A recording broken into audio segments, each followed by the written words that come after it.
Hi, everybody. Welcome to a special report for Scoop. I'm so glad to see you today. We are going to be back to our regularly scheduled programming as we normally do, which is to take a look at the news for the week ahead and really pull out the things that you should know and why they matter. And we'd certainly have a lot of developing stories and a lot of different topics. So we have our eyes on all of that. But for many of you, this is actually a holiday, and it may look different depending on where you live or what you choose to celebrate. And I stumbled upon something last year related to this particular holiday, which I will name and get to in a moment, that came too late. It was part of a presidential proclamation, one sentence that completely changed what I thought about this holiday and introduced me to a whole new story. And so finally, I had to wait a year. I had to wait a year for the holiday to come back around again, but it gives us an opportunity to dig in and look at something potentially new to you as well. So I thought this would be a good opportunity to take a little breath, take a little step back from the news, but maybe learn something together. So today in the United States, for many, there's a celebration of Columbus Day. Columbus Day is an official federal holiday. Depending on your state or where you live, you may celebrate Columbus Day, but you may also celebrate Indigenous Peoples Day. Sometimes states actually recognize both days, but the official federal holiday remains Columbus Day. And in order to be a federal holiday, it actually has to go through an act of Congress that the president then signs into making it an official federal holiday. But there also can be proclamations that presidents can make. They can make those presidential proclamations on regular federal holidays, but they can also make proclamations about holidays in general.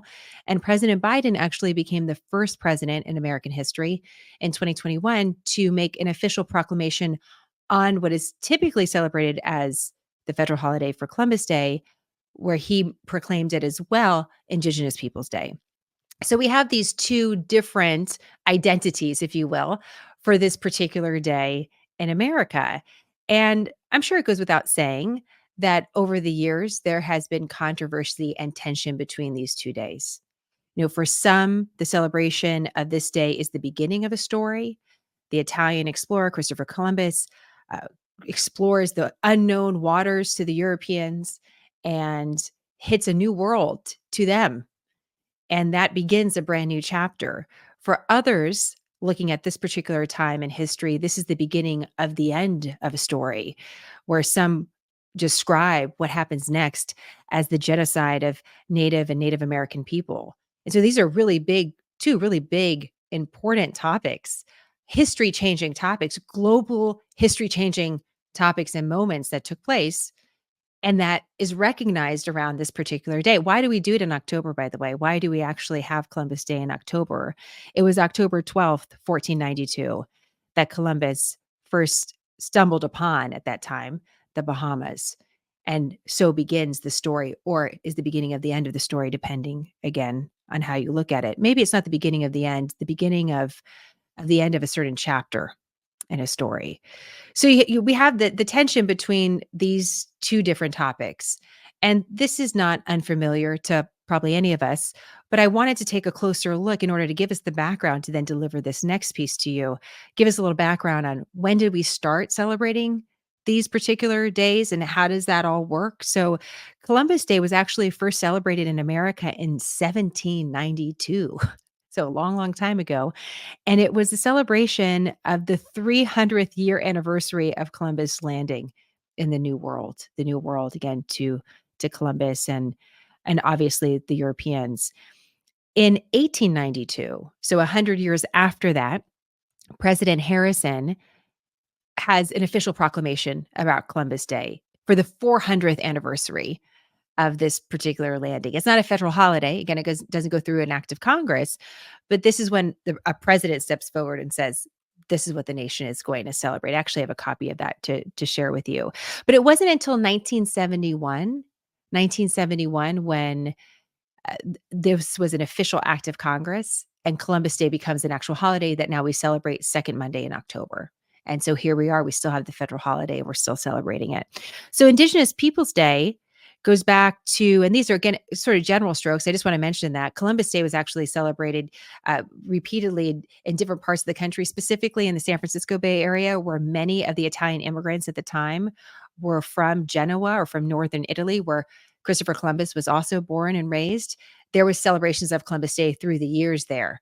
But again, it was very regional or very state specific versus the broader federal holiday. So that's worth pointing out. And this can also be true of Indigenous Peoples Day, when it's usually marked as becoming more of a term that's being used more widely speaking. We're looking at the year of 1977. And this came out an event in the UN where there was talk of ways to thwart discrimination against Native Americans and preserving the story of these Native American tribes. It was South Dakota in 1989 that becomes the first state that becomes the first state to recognize Indigenous Peoples Day.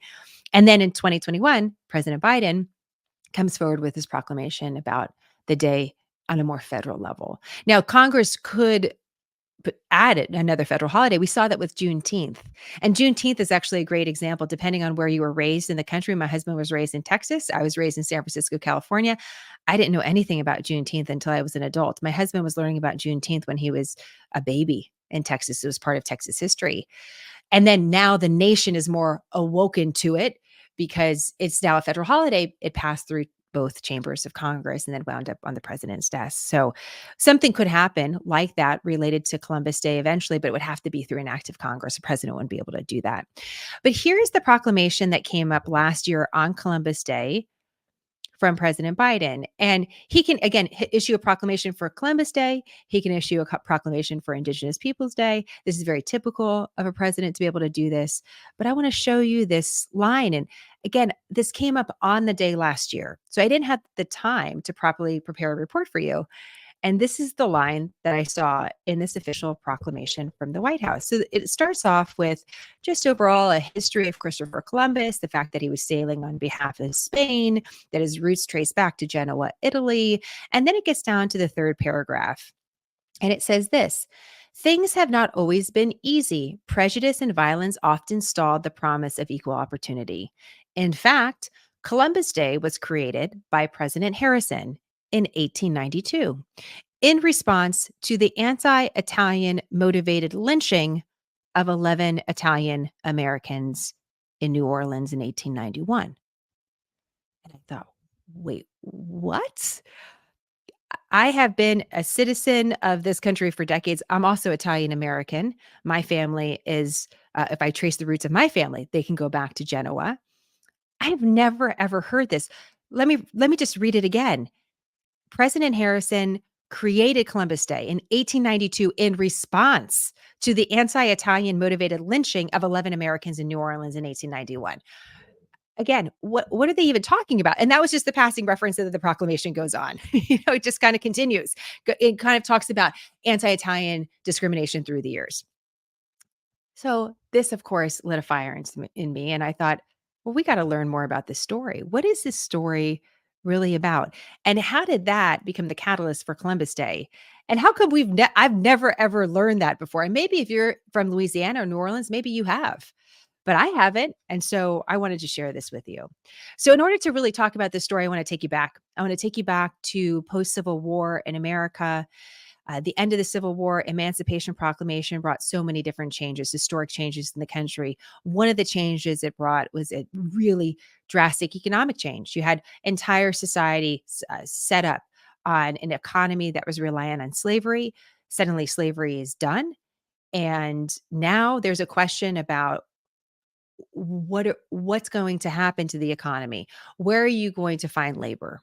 And what is that going to look like? You also have the people are moving, migration. So you have people going from the South, going to the North. We have a lot of changes happening in the country. And what's often overlooked in history, and I've had the great fortune through Smarter News to take a closer look at this time, really between, let's say, 1860 and 1900, you're talking about a lot of economic upheaval in general in the country. And so this is pervasive. It's a problem. Labor is an issue. And of course, as we've seen through different parts of American history, when labor is needed, often there is a turn towards immigrants, and immigrants coming to America provide often the cheap labor that was needed in this particular society to keep going. And this was true in the South in general. Now, where were the immigrants coming from? In the South, and we're going to focus on New Orleans and Louisiana specifically, there was actually a large influx of Italians. There were bulletins that were sent out to places like Sicily, especially in southern Italy, Sicily, that was really more of a channel to New Orleans. And you could wonder, it could be a lot of different reasons for that. My family from northern Italy went to northern California. The climates were very similar. There was a community that was developing that felt more familiar. So you could potentially find more Genovese Italian in California than Sicilian that you would find in New Orleans. Hundreds of thousands of Sicilians end up coming to New Orleans. They're providing labor, they're setting up farms, they are building their own communities, they're bringing their culture. And again, as we've seen repeatedly throughout United States history, there's tension because of that. On the one hand, there's this labor that's coming in that the economy needs, but New Orleans is one of the biggest cities in America.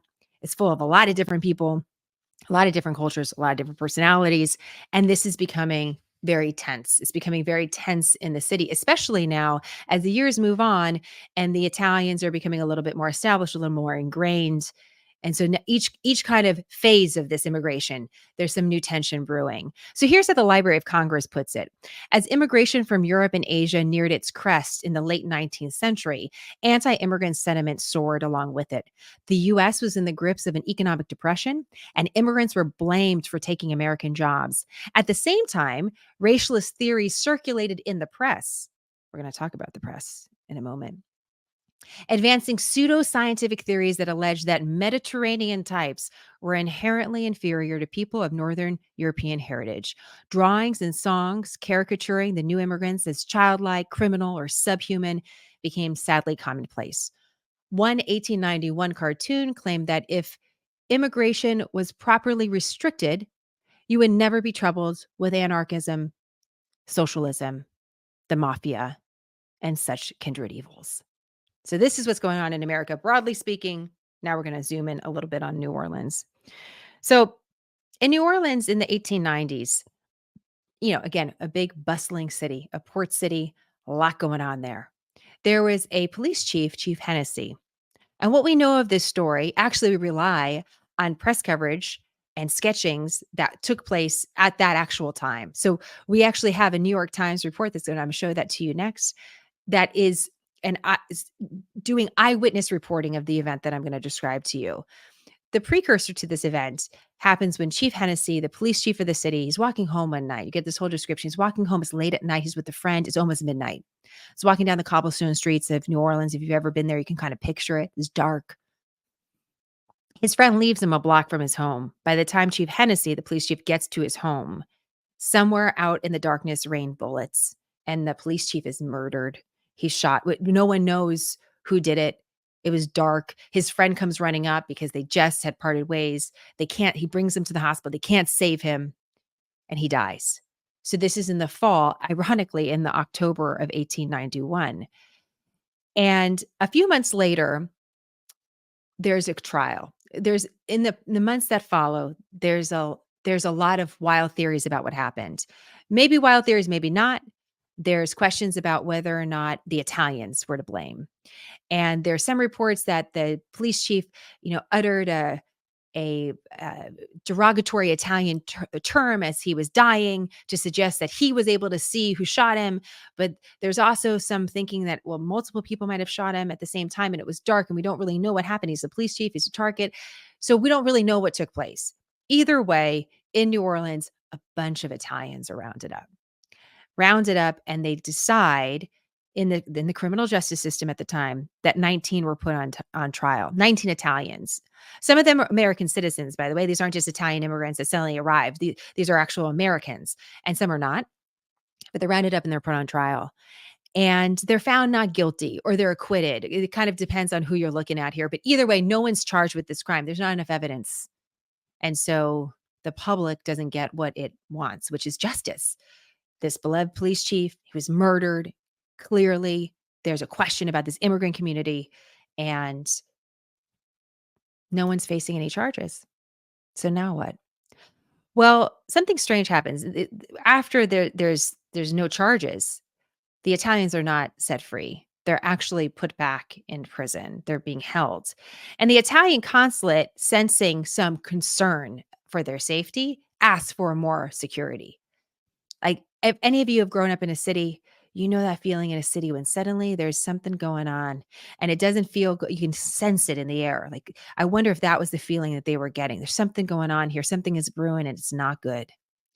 What was brewing was a massive protest, and you had people gathering in a main part of the city. In fact, we have a sketch of this. It was thousands of thousands and thousands of people. Some say up to 10,000 people. The New York Times describes this, and I'm actually reading from the actual New York Times at the time. Says there was a crowd of young and old men, black and white, but mostly of the best element, but mostly of the best element.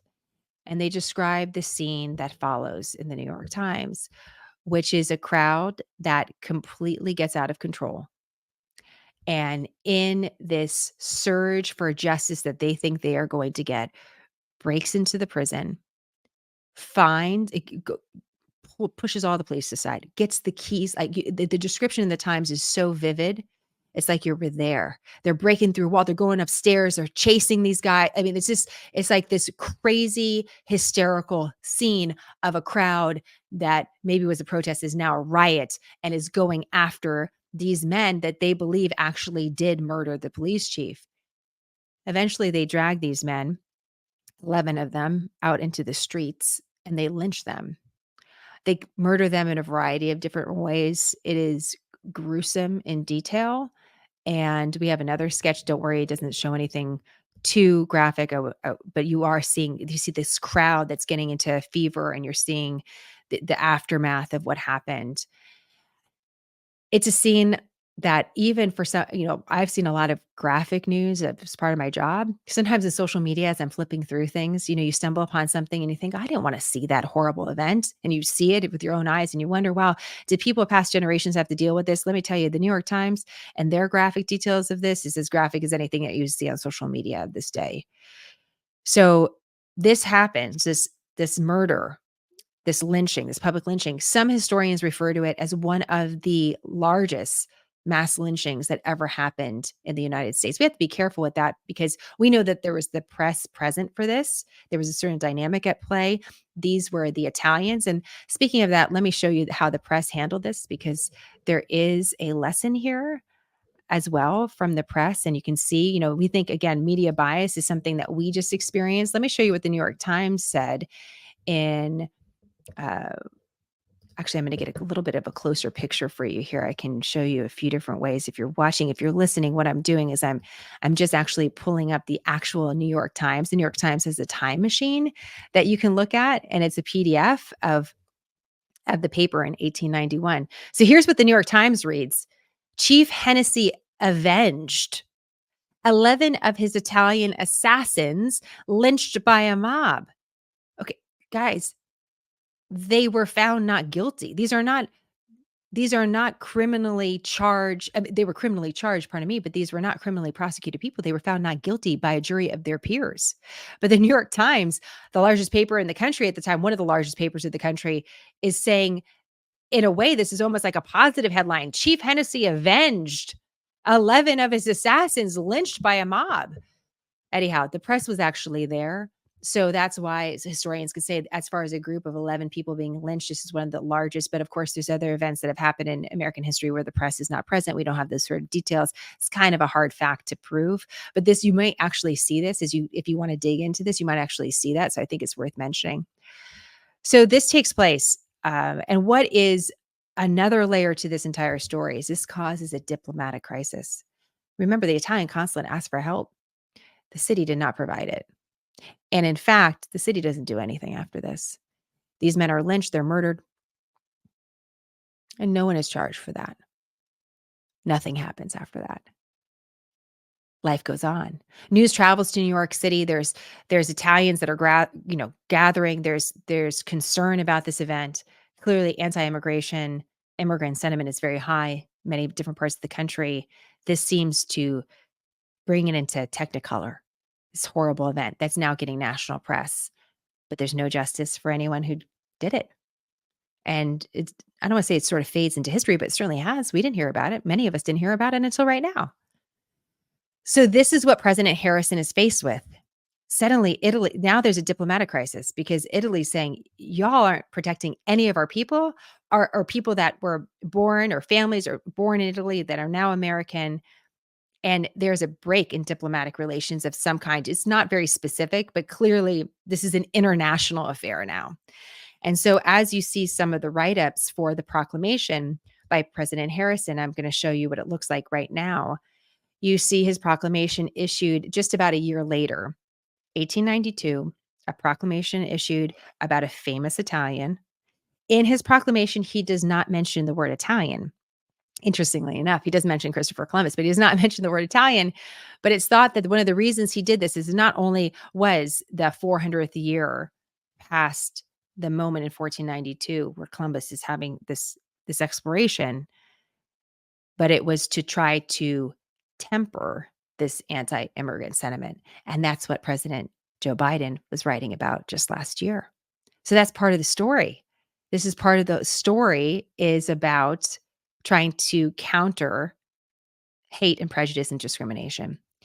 In 2019, the mayor of New Orleans, Mayor Latoya Cantrell, she's currently still the mayor, the first female mayor in New Orleans' 300-year history. She does something special.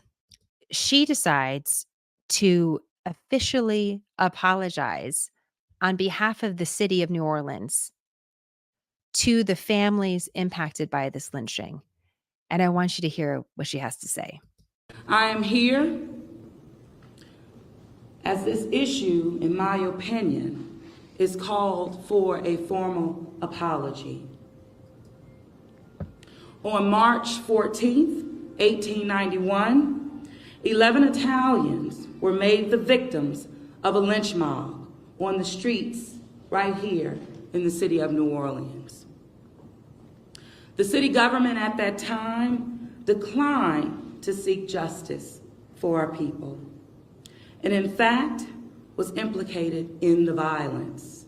That's why I'm here, and that's why I'm standing.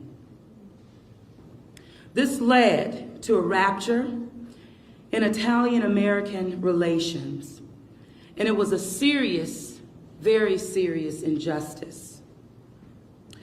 It is my role to step up and wrangle with the difficult parts of our shared story, and to do so with honesty and with seriousness.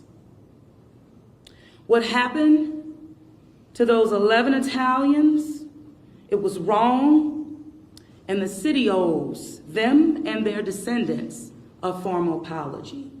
A representative from Italy was present during this apology and receives the formal apology on behalf of the mayor. She speaks for some time. I'm going to play a little bit more of what she had to say. She talks about history, she talks about the present time, and she talks about recognition, recognizing that this event happened and that it deserves an apology and that she was going to do it. And she was standing up to critics who said that she shouldn't do it because if she acknowledges this, then what about everything else that happened? How do you recognize everything that's gone wrong in history? And she tempers that with saying it doesn't, we have to be able to look at each incident and recognize each one as best as we possibly can, not just for us in the past, but also the future. So I wanted to present this story to you today because there is some absolute news value to it. Not only is it because we're on a particular holiday, this is a point in the history that President Biden mentioned just last year. I'll be curious if he mentions it again in this year's proclamation. We'll see. I do feel a little bit smarter for knowing something about this. And just a quick personal story. Growing up in San Francisco with an Italian background, I think back on what I remember about Columbus Day. There's a real rich Italian community in San Francisco. I said rich in that diverse and interesting and active, not necessarily rich in wealth. But just a rich community of Italians, specifically from northern Italy. And Columbus Day, there could be celebrations or parades in honor of Christopher Columbus, as they view a great Italian explorer and important to American history and the history of so many. At the same time in San Francisco, every year on the island of Alcatraz, where the famous prison was once, and obviously you can still visit what still remains of the prison there today. There is a special ceremony held by Native American tribes every Columbus Day at sunrise as part of a recognition of the tribes and their culture. And those two memories to me, I never was able to go out to Alcatraz. By the way, I just looked it up today. Apparently, you're able to go for anyone can go, which I'd love to see. It looks like it's just a remarkable event. And I think back on my own personal history and think, why, I held those two things together when I think of my childhood and I think of this day. Yes, I have a personal tie to the Italian heritage, but these are the two images that I hold in my mind of Columbus Day. And they both exist. In the news and in our conversations today and in social media, just sort of a little media analysis here, there seems to be a push to choose. You have to choose one side or the other. You have to recognize this story and ignore the other one. And you have to say this story is the most important and that story doesn't count. And you have to make these choices, these very linear choices of polarized choices. But life isn't really like that. We actually hold a lot of different diverse ideas and thoughts in our head every single day. And reflecting on what the mayor had to say and reflecting on some of the reporting that we've done throughout the years of Smarter News, one of the areas I think the press could actually do a much better job of, and I hope to do it in a report like this one, it doesn't take anything to acknowledge different stories. You can acknowledge all sorts of different stories. Acknowledgement doesn't mean you have to agree with those stories or that you wholeheartedly support all of them, but acknowledging brings everybody in rather than excluding different parts. And as a journalist, I can see that the threads of all these stories make up the larger picture. I loved how the National Park Service described, and this is kind of a tangent, but I'll never forget the way that they described this story at the site of the Battle of Little Bighorn. This is Custer's last stand. This was a horrific battle between two sides, the Native American tribes and the American military. And because there's so many different complicated lines to this story, the National Park Service says the story of the event is the sum of all the people that were there. I love that expression of sum. It's the sum of all of it. We're the sum of all parts. We don't have to exclude. We can just acknowledge. And it's something I think about often, just acknowledging different stories just puts you in a different posture. It's a little bit like curiosity over commentary. Just puts you like in a little different place. Acknowledgement doesn't mean agreement. It just means that we're recognizing different parts of the past or different parts of the current story that we're experiencing today. So that's what I'm thinking about a little bit here on this particular day. Again, depending on where you live, it could be officially Columbus Day or officially Indigenous Peoples Day. It could be both. It could be one or the other. It could be none. It is the federal holiday of Columbus Day. But now I think maybe we have a little extra story to add into our own perspectives of what this day represents, what it means, and the weight in which it carries. And hopefully it's given you something to think about. I'm going to end here on a soundbite from the mayor again. She's finishing her speech at this point, and she's talking about the future. And what she had to say really resonated with me, and I wanted to share it with you today. So we will continue with reporting all the news that you need to know, what's going on, why it matters, quick, concise, nonpartisan. We'll continue that throughout this week. But for today, I'd like to leave you with this comment from New Orleans Mayor LaToya Cantrell. Have a great week, you guys. I'll talk to you soon. And I'm not just a mayor, I'm a mother. That means something to me. So with that, I want to make sure that we work together and see that our city live up to her reputation as being a welcoming city. Because talk is cheap. And I want to demonstrate to you that I am not only your mayor, but I'm willing not only to talk it, but I'm willing to walk it. We reject anti-immigrant violence and anti-immigrant rhetoric. We reject gun violence and the scapegoating of those who are different. We embrace the stranger. We embrace the foreigner. We embrace those who come here seeking something better. than what they have left behind. So I stand here with you today, and I issue this formal apology for ugliness that is 128 years old. And I ask you to continue to stand with me against anti-immigrant violence, against division, and to stand up for what I've coined a city of yes, and for the idea that we have a responsibility to be inclusive, to be intentional, and to be the kind of people that our children are not apologizing for 128 years from now. That's what this is about. That's what this is about. Quick, concise, nonpartisan, smarter news, a refuge from the storm. I'm Jenna. Thank you for choosing smarter.